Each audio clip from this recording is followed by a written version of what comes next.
जैसा कि आपने कहा, रिटेल ट्रेडर्स केवल बैठ के तमाशा देखते रह जाते हैं, वो इसका फायदा नहीं उठा पाते हैं। तो ऐसे में आप आम निवेशकों को, रिटेल निवेशकों को क्या कहना चाहेंगे? मतलब कि बाजार में जब तेजी हो तो क्या उन्हें मूवमेंट अपना चेंज करना चाहिए या एनालिसिस चेंज करना चाहिए, या फिर गिरावट में क्या करना चाहिए? क्योंकि जो हम बड़े बड़े इन्वेस्टर जो है वो तो अपनी रणनीति से, अपना स्ट्रैटेजी से चलते हैं, फंस जाते हैं बेचारे छोटे निवेशक, रिटेल निवेशक, जिनको समझ नहीं आता है कि अब क्या करें। पैनिक में वो सारा कुछ बेच देते हैं। मतलब सोचिए कि मैं ऐसे भी लोगों से मिला हूं अभी पिछले कुछ महीनों में, जिन्होंने कम से कम मतलब अच्छा खासा, मतलब कई लोगों ने आपने खबरें भी पढ़ी होंगी कि गुजरात की एक खबर आई थी कि उनका पोर्टफोलियो पूरा लाल हो गया और उन्होंने आत्महत्या कर ली। तो ऐसी कई खबरें आई। तो इसलिए TV9 ने सोचा कि आम जनता को जागरूक करने के माध्यम से कि बाजार है तो एक बहुत बड़ा समुद्र है। मतलब कहा जाता है ना कि बाजार इतना बड़ा समुद्र है कि उसमें से अगर 2 लोटा पानी आप निकाल भी लोगे तो कुछ नहीं जाएगा किसी का, लेकिन आप माला माल हो जाओगे। तो ऐसे में अब आम निवेशकों को क्या करना चाहिए?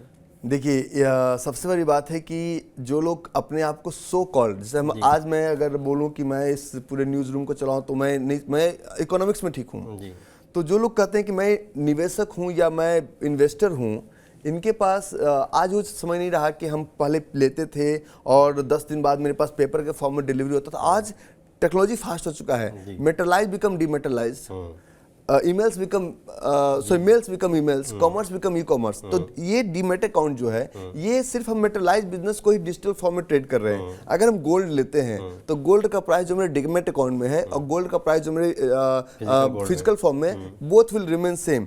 आम निवेशकों को देखिए, सबसे बड़ी बिग बात है कि 90% trader lose their entire capital with in 90 days of their trading journey, क्योंकि 90 डेज। हाँ, कारण क्या है, हम में से किसी के पापा आज तक नहीं बोले कि मेरा बेटा बड़ा होकर स्टॉक मार्केट का ट्रेडर बने। हाँ, और किसी के पापा आज तक नहीं बोले कि stock market can be taken as a profession. करना सबको है।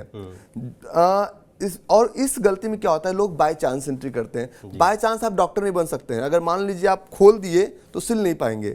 बाय चांस आप पायलट नहीं बन सकते हैं। तो before entering into the market, आम निवेशकों को ये नहीं पता है कि हम कितना रिस्क लेने जा रहे हैं।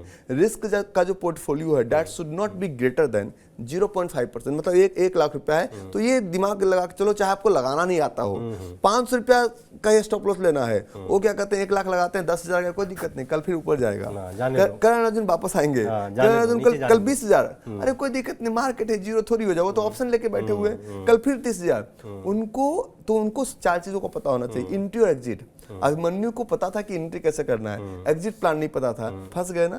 तो when to enter, where to enter, when to exit and where to exit, जो भी आपका रिसर्च है, टेक्निकल एनालिसिस, फंडामेंटल है, उसको लगाइए। थोड़ा सा पढ़ाई कीजिए। बिना पढ़े आप जहाज नहीं उड़ा सकते। उड़ा तो लेंगे यूट्यूब वीडियो देख के, लैंड कैसे करवाएंगे, नीचे कैसे आएंगे। दुनिया का जिस काम में एंट्री बहुत आसान होता है, उसका एग्जिट बहुत डिफिकल्ट होता है। स्टॉक मार्केट में लोग इसलिए आए कि डीमैट अकाउंट खुलने के बाद तुरंत हमारा जहाज रनवे पे था, सीधा ट्रेडिंग करना शुरू कर दो। ये गलत था।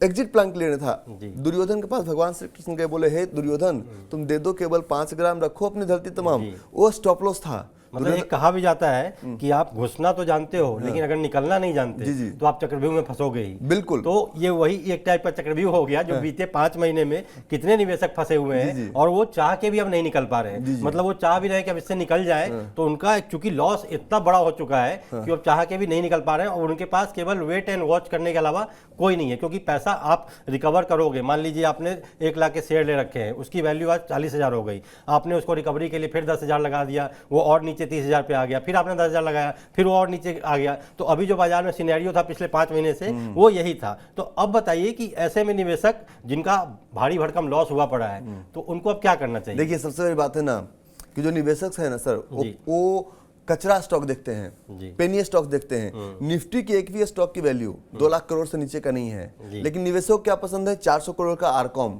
क्योंकि 2 रुपए का है। निफ्टी में एक भी स्टॉक की वैल्यू, निफ्टी की एक भी कंपनी का प्राइस 100 रुपए से नीचे नहीं है। लोग अच्छी निफ्टी का अगर 50 स्टॉक्स का नाम लिया जाए तो ये क्या 2 ही प्रॉब्लम क्रिएट किया है। आप लोग कहते पूरा बाजार ही डाउन है। सर, बजाज फाइनेंस कहाँ डाउन है? पूरा बाजार ही डाउन है, हम मारुति कहाँ डाउन है।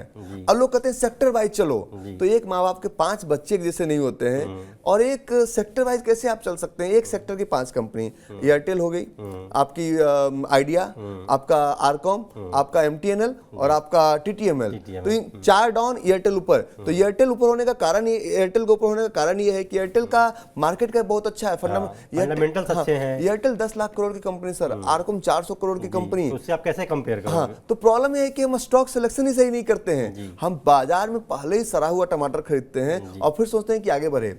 सिंपल, जहां देखिए मैं बता दूं, मैं जमुई से हूं, बिहार। मैं एक छोटा सा क्वेश्चन आपसे पूछता हूं, आपने 2-3, बिहार ज्यादा डेवलप्ड या मैं अभी गुरुग्राम में हूं, गुरुग्राम ज्यादा डेवलप्ड, नोएडा कौन सा ज्यादा developed? Obviously Gurugram, Noida develop है। कारण यहाँ FII है, MNCs हैं। अच्छा, दूसरा क्वेश्चन, नोएडा ज्यादा डेवलप्ड या दुबई सिंगापुर ज्यादा डेवलप्ड? ऑब्वियसली दुबई सिंगापुर कारण डेवलप क्योंकि वहाँ प्रोफेशनल ज्यादा है, लोकल कम है। जिस कंपनी में प्रोफेशनल्स ज्यादा हैं, हम कहते हैं सार्क के आगे चलेंगे, सार्क का पूछ पकड़ लीजिए, सार्क आपको पहुंचा देगी। जैसे जैसे जाएगा आप भी कहीं ना कहीं पहुंच ही जाओगे। हम कहते हैं कि अपना नहीं जी, अपन अलग सल्तनत बनाएगा। मतलब आपका कहना यह है कि जो पेनी स्टॉक्स में लगाते हैं, ऐसा मैंने भी कई स्टडीज में पढ़ा है और देखा भी है कि लोग अक्सर जो ज्यादातर जो रिटेल छोटे निवेशक होते हैं, वो सोचते हैं, आपने सही कहा बिल्कुल, कि 1 रुपया का तो स्टॉक है यार, चलो 1000 रुपया लगा देता हूँ, क्या हो जाएगा, बढ़ेगा तो 5000 हो जाएगा, जाएगा तो 1000 ही चला जाएगा। लेकिन उसमें फिर वो 1000 लगाने के लालच में, अगर मान लीजिए 1 से वो 2 रुपया गया, 2000 हो गया, उनकी लालच और बढ़ गई, फिर उन्होंने 2000 पे 5000 और बाइंग कर ली। ऐसे करते करते उनको पता भी नहीं चलता है कि 1000 से जो मैंने शुरुआत की थी वो 20000 हो गया, लेकिन मैंने सपना सजाया था 5000 कमाने का, अब उल्टा मैं 20000 के नुकसान में चल रहा हूँ। तो पेनी स्टॉक्स का खेल तो ऐसा होता है। इसलिए सलाह भी दी जाती है कि पेनी स्टॉक्स, कोई भी निवेश, पेनी स्टॉक हो या मल्टी बैगर हो या छोटे लार्ज कैप हो या मल्टी कैप हो, कहीं भी निवेश करने से पहले आप रिसर्च जरूर करें।